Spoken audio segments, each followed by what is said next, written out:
Hello friends, welcome to my channel. Welcome to Dev with Excel.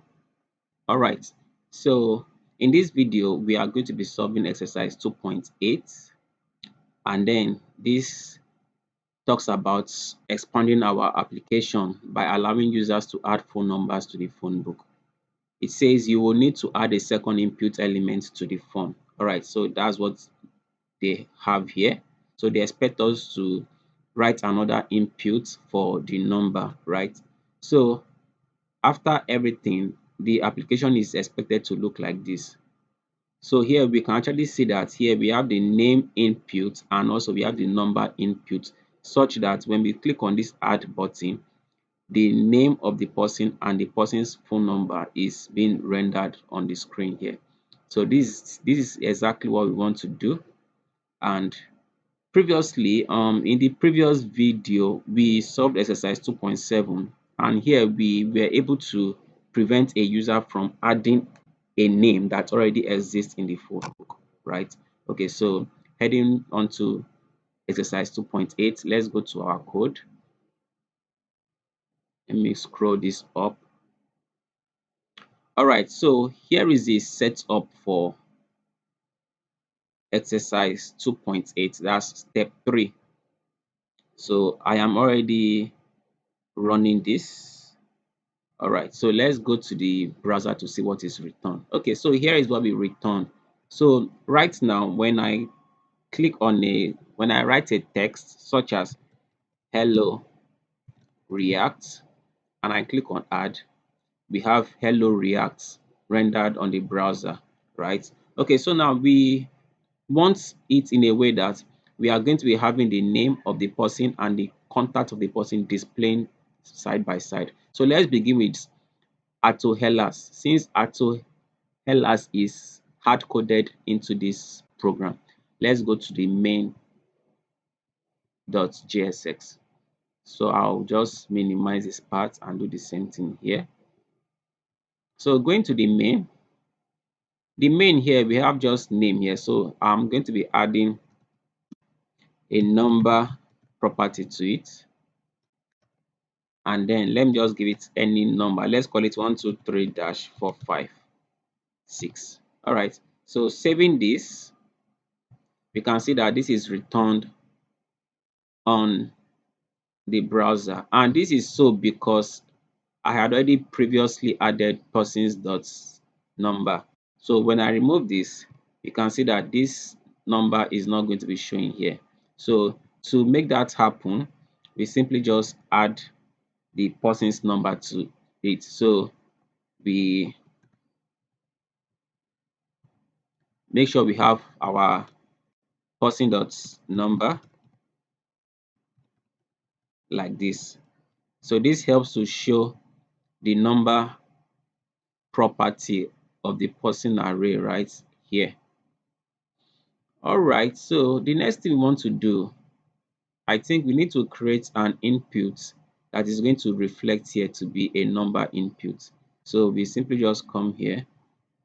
So we are going to be writing the number underneath this name. So we can just copy what we have for this name and then we duplicate it and then change name here to number.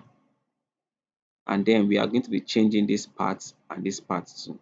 But before we change this part, this new name here is a state and this handle name change here is a function, right? So we are going to be writing the state for number and the functions that is going to work for the unchange for number. All right, so let's leave this as it is for now and let's go and write the state for number. So we come here, then underneath here we say const.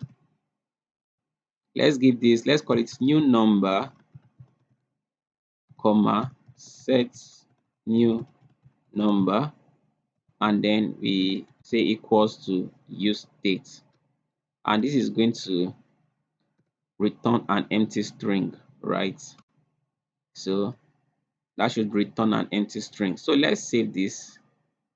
Okay, so here now we have number and then we have name, right? So the next thing we want to do is we want to write this program in such a way that when we write a number here, is going to reflect here beside the name we are going to be writing here as well. So for now, that's not going to work out. So what we can do now is, what do we do now? Okay, so here, let's first of all, let's take these values out because we won't be using these ones. And then let's just save it this way. Okay, so our code breaks. Yes, it's expected to break. But if we take this and if we take the entire number, let's just comment on this. Okay, that won't work. Let's just take out this value and unchange so that the code does not break. All right, so here now we have the name input and also we have the number input, right? Okay, so that works for now. So the next thing we want to do is we want to come to this object here, the name object here. We can see that here we have just name that refers to the new name here. So here we are also going to be writing for number. We say number, then having the value new number, which is this. So we copy this and then we paste it here. So we save this code, right? So that when we write the name of the person, because this refers to the input we are having here, right?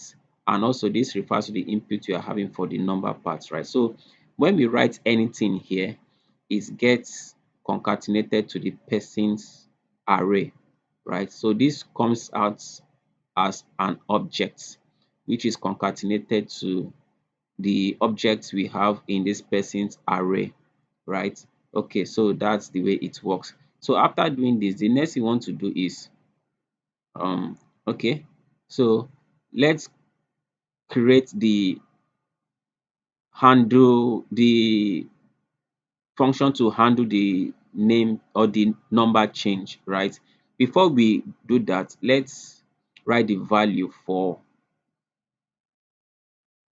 the number, right? So here we say value equals, we copy this new number here and then we paste it here and it becomes new value, new number rather. So let's save this and see what we have. So we've saved this, we refresh this. Okay, so here let's write a string. Let's say hello, then here let's say 123. Now I am trying to write into this number input, but it's not writing. So there's a reason why this is happening.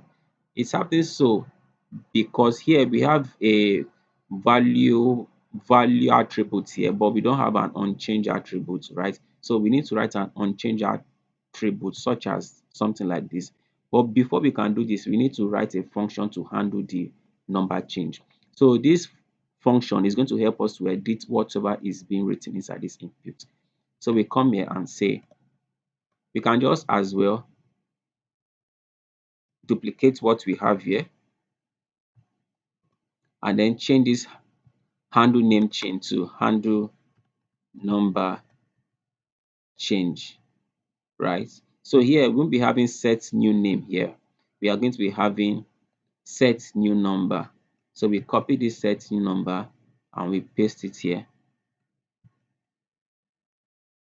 And before we save, we need to use the unchanged attribute for the number input. So here we come here and say unchange, and then we copy this handle number change and then we paste it here. So let's save this and see. Okay, all right, so that is saved. Let's refresh this. We've refreshed this. Let's see if we can write inside the number input now. Yes, so we have, let's say we have a number such as 1298, and for the name we have John Green. I just hope nobody bears that name actually. All right, so John Green 1298 is his number. So let's see if this is going to work. When I click on add, so here we have John Green 1298. So this works very, very well. So this shows that our program actually works very well. But here we can see that after writing this number here, it still remains here, right? So there is something we need to do to make this not to be this way. We come to this add name function here. We come down to this point. So after when the name object has been concatenated to the person's array, you can see that this set new name, which is the function that handles the state for the name input, right, is being set as an empty string. So we are going to be doing the same thing for the function that handles the state for the number, which is set new number. So here we come here and say set new number, and then we set it to an empty string. So when the input comes in and we click on add, it becomes an empty string or an empty input. So let's save this and then let's refresh this. Let's write our name again. Let's say we have John Green,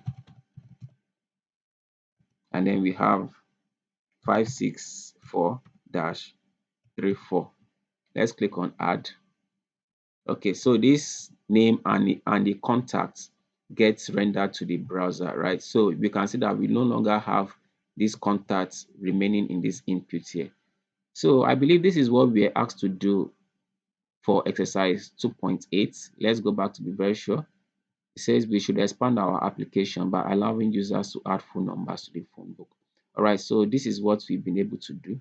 So here is phone book numbers. Let's see if that's what we have here. Phone book numbers. All right, so with this, I think we've come to the end of the code implementation for exercise 2.8. And thanks for having me, and see you in the next video. Bye.